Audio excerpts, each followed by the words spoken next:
Yan, update ko lang kayo. So matagal na akong di nag-update dito sa ER ko. Easy Ride 150 Fi. Change oil tayo. Ginagamit nating oil Shell Advance AX7 synthetic base lang muna. Tapos yung oil nya, ito tingnan natin ganyan siya ka, yun yung ano nya, malinaw pa siya, malinaw. Ayan, parang kung titingnan mo maitim na talaga, pero hindi, kasi ito may halo na to pinaglagyan na ng lumang oil ito, so hindi siya talaga maitim. Tapos ano na siya, 2 years and 1 month. 2 years and 1 month na siya. Mukhang bago pa rin. Ayan na si Blink. Tapos ito yung update natin. May nabili ako na pangtanggal daw ng dragging.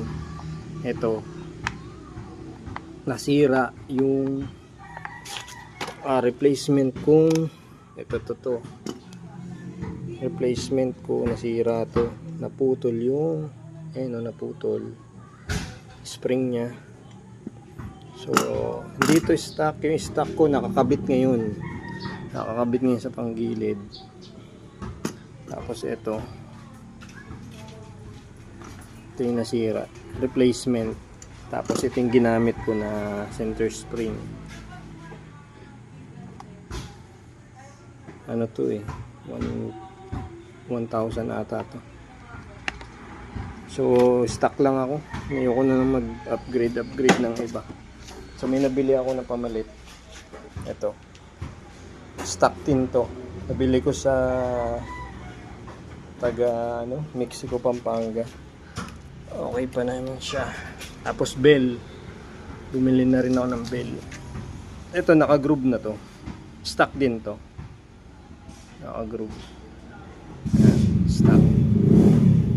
Tapos daming papalitan. Ito, may tornilyo na kulang dun sa tambucho, dun sa ilalim. Ito papalitan ko rin, lalagyan ko na siya. Ang daming papalitan.